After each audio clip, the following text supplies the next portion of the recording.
d'accord mbokku internaute Feeling Dakar TV ñu ngi lay nuyu ñu leen di xamal ni ñu ngi ak honorable député de l'opposition Alioune Sall nekk fële ca France ñu ngi lay dalal ci Feeling Dakar TV. maa ngi leen di ziar bu baax Abdoulaye. alors tey ngeen poursuivre seen combat jëm ci la libération du président Ousmane Sonko tey yow en tant que honorable député nga àndoon ak maître Juan Branco dem fële ca Suisse ci au commissariat des Nations Unies pour plaider foofu Ousmane Sonko ndax mën nga ñoo dikkal ci mbir moomu nu mu demee. waaw maa ngi lay nuyuwaat bu baax Abdou Khadre di nuyu seen internaute. Effectivement, comme tu l'as expliqué dans le cadre du combat qu'on essaie de mener sur le plan international avec l'appui vraiment des avocats d'Ousmane Sonko, qu'on ci gën a ràññee muy Juan Branco, mais c'était pas le seul. Il y a aussi maître Saïd Larifou nga xam ne moom c'est un Comorien bi nga xam ne ñëwoon na Sénégal même pour plaider dans le cadre de l'affaire de la diffamation qui opposait Ousmane Sonko au ministre Mame Mbaye Niang. Et c'est dans cette lignée là wax dëgg yàlla la avocat yi def liggéey bu ma cub ayib ba nga xam ne ñu ngi di xool fépp fi nga xam ne juridiction internationale la ñoo xam ne tout ça soit droit de l'homme la ñuy xeex wala ñuy xeex ay liberté wala ñuy xooy ay restrictions yi nga xam ne am na ci dëkk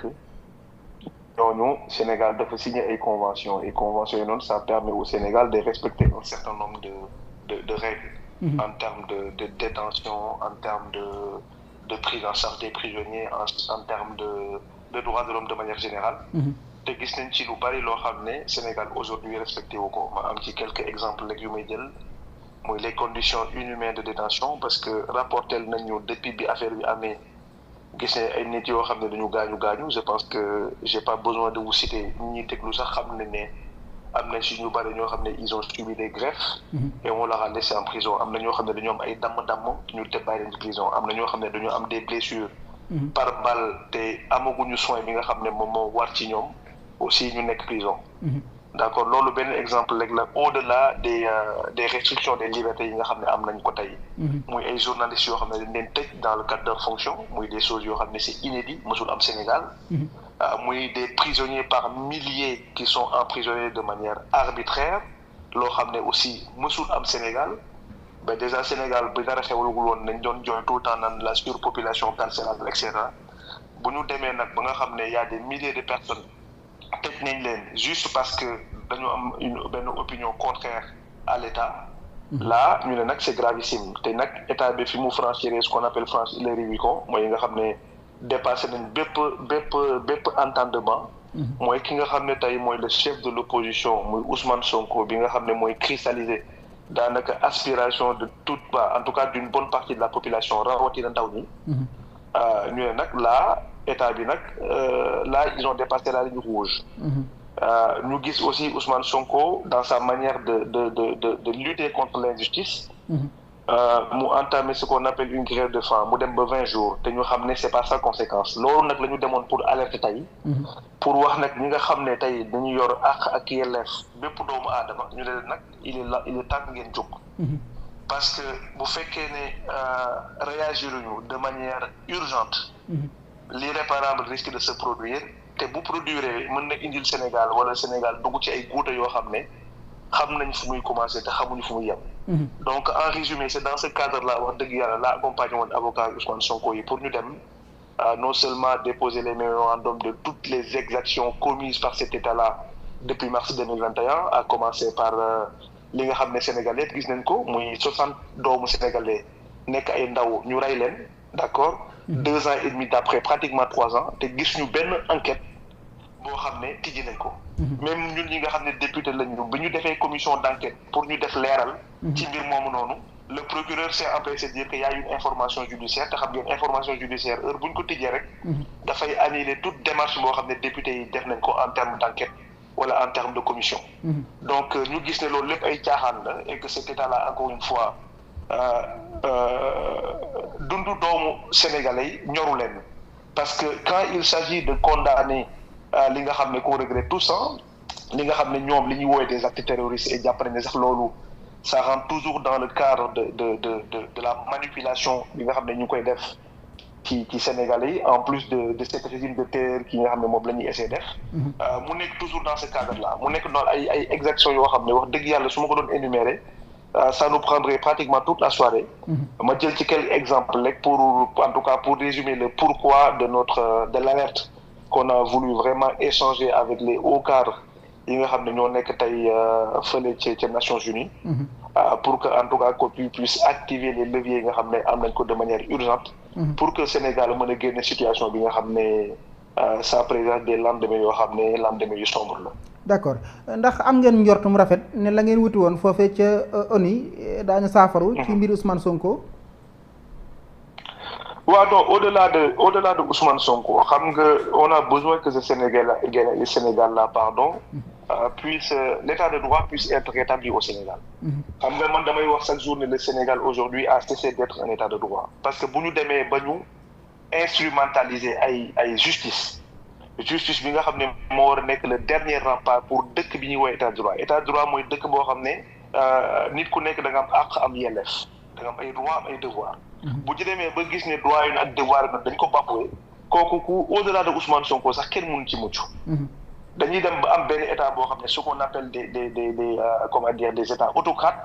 yoo xam ne ñoom dañuy taxaw rek suba Abdou Khader wax na loo xam ne neexu la ñu ñëw jël si la te duñ ko teg fenn. ba pare boole ko ci ay jalgati yoo xam ne gis nga Sénégal maintenant Abdou Khader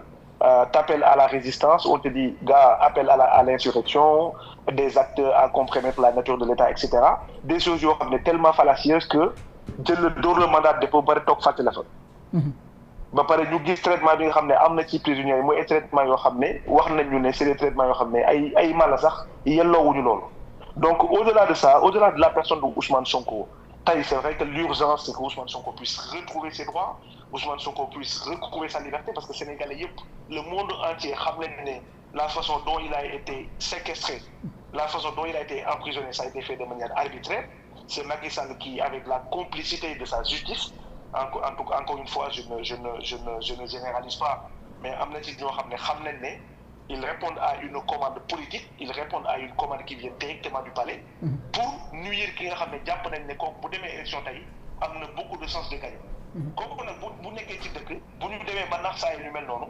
dernier rempart dootul am parce que dañu nekk ci état boo xam ne état dictatorial donc Macky Sall bu ko neexee sax mu ne léegi man seen bu te lu mu di fen donc c'est dans ce cadre-là c'est dans un cadre beaucoup plus global moo taxoon ñu dem pour mën a wax affaire yooyu noonu on avait je sais pas si vous vous rappelez ou pas on avait posé les premiers jalons avec un dossier qu'on avait déposé à la CPI mooy fi nga xam ne mooy Cour pénale internationale avec pour wax ne ray yi ñu ray suñu ay doom nekkul loo xam ne dafa war a ndax say parce que ñun depuis bi ñu nekkee xale à chaque fois nguur bu ñëw à chaque fois y a eu des décès muy étudiant muy ay même bu fekkee ne mosuñu yegg ci proportion yu toll nii il y a toujours eu des décès mais gis nañ ne régime bu changé rek affaire day naax saa yi amul benn kenn ku ñu topp amul kenn koo xam ne da nga nekk auteur de ces crimes là ñu mën la poursuivre loolu nag dans un état de droit loolu dafa war a deñ loolu moo tax ñu jàpp ne dépôt yi ñuy déposé nii c'est un travail de longue haleine c'est pas dañ koy def rek tey mu am njeexital tey c'est des choses yoo xam ne comme j'ai dit tout ce qui est en matière de crime surtout ce qu'on appelle des crimes de masse qui peuvent être aussi qualifiés comme des crimes de comment dire dañ koy wax des crimes contre l'humanité amul prescription c'est-à-dire que mën nañ ko àtte fii ak 10 ans fii ak 20 ans fii ak 30 ans fii ak 50 ans fii ak 100 ans amul njeexital quoi d'accord donc yooyu dafa nekk affaire yoo xam ne moo tax travail bi ñuy def nii bu nit ñi jàppee ne comme que ñoom ñoo yor nguur tey rek suba day nax saay ñi ngi nax seen bopp moo tax dañ leen di alerter à chaque fois ne leen nañu def nank ci li ñuy def parce que dossiers yi nga xam ne entamé nañ ko duñu ko bàyyi ilaa yoonu din et on essaiera en tout cas à ce que ñëpp ñi nga xam ne ñàkk nañ seen bakkan wala am na gaañu que tôt ou tard que justice mën leen qu'on puisse leur rendre justice quoi loolu moo tax xeex bi ñuy xeex ni yëpp ñu koy def et dossiers yi jàpp nañ pour répondre à ta question quoi qu'il advienne dana am njeexital moo xam benn jour lay am ñaari fan wala ñeenti at juróomi at 20 ans yàlla moo xam mais ce qui est sûr c'est que c'est des choses yoo xam ne dinañ ko topp jusqu'au bout parce que képp koo xam nga def nga ñaawteef parce que c'est la seule manière pour ñun ñu mën a rétablir l'état de droit parce que on a un état on a une république ba ku ñëw rek doo mën a jël justice di ko def nu la neexee pour faagagal opposant wala day faagagal ñoo xam ne jàpp nga ne li ñuy wax ak yow li ngay wax dafa wute. d'accord honorable naam moom Juan Branco yëg na jafe-jafe yi nga xam ne Ousmane Sonko mu ngi koy dund fële ca pavillon spécial ba sax ni ki démb tey jii moo nekkoon 20e jour de grève de la faim ñu yóbboon ko réanimation naam yëg nañ loolu ndax loolu évoqué ngeen ko ca kanam au commissariat des Nations Unies. Effectivement loolu moo nekkoon sax urgence bi wax dëgg yàlla pour parce que le rendez-vous a été pris assez rapidement parce que ñoom il suit de très près li nga xam ne mooy xew Sénégal d'ailleurs bi tuerie yi amee au mois de juin au début juin gis ngeen ne ñoom defoon nañ benn communiqué pour dénoncer les tueries yi nga xam ne am Sénégal. D'ailleurs ils ont été les premières organisations internationales à sortir un rapport détaillé pour démentir même l'état du Sénégal wax ne état du Sénégal li ñu déclaré ay nombre de morts ëpp na loolu parce que bul fàtte ne ñoom am nañ ay antennes au Sénégal c'est-à-dire que am nañ ay enquêteurs am na ay nit yoo xam ne ñoom ñoo leen taxawal Sénégal comme Amnesty donc ñun Sénégalais ñoom ñoo ñu gën a xam ni xew Sénégal. Mais sauf que c'est des juridictions yoo xam ne il faut que ñu saisir leen de manière officielle. Pour que ce dossier là ñu jël ko ñoom mën ko bu fekkee dañ ko war a jox juge ñu jox ko juge mu nekk en instruction. Et que ñooñu encore une fois c'est des enquêtes yoo xam ne ils prendront vraiment le temps pour enquêter li ñu ci war a enquêter. ba mu am njeexital. D'accord pour ñëwaat ci question bi par rapport à Ousmane Sonko c'est sûr que loolu moo taxoon tey wax dëgg yàlla fallait absolument que ñu enclencher cette procédure là qu'on puisse être reçu pour alerter vraiment cette situation alarmante bi nga xam ne Ousmane Sonko mi ngi koy dund ak les mille et quelques détenus yi nga xam ne nekk nañ Sénégal et que mënuñu leen fàtte. ci prison bi parce que benn juge wala benn président daf ko décider sans une base logique. D'accord dernière question honorable nee nañu de ki nga xam ne moo fi nekkal yoon di ministre de la justice dafa yeble woon foofu itam ay avocat loolu dëgg la am. waaw à notre enfin on avait les depuis démb ci guddi la ñu am parce que ñun on avait fait le enfin en tout cas benn avocat bi dafa defoon une communication en amont c'est-à-dire démb. ci fajar defoon na commission pour wax cette rencontre là et rencontre bi ça a été vraiment relayé par pas mal de médias national comme international xam naa certainement xam nga rek Sénégal moom nekk nañ ci guddi yoo xam ne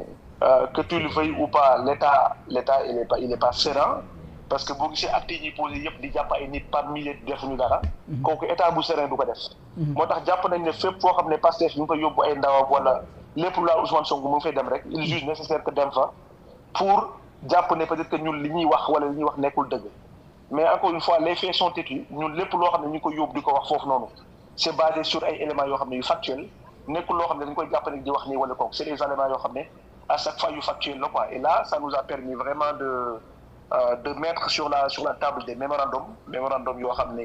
toute exaction qui a été commis képp koo xam ne blessé nañ la fan nga tudd nan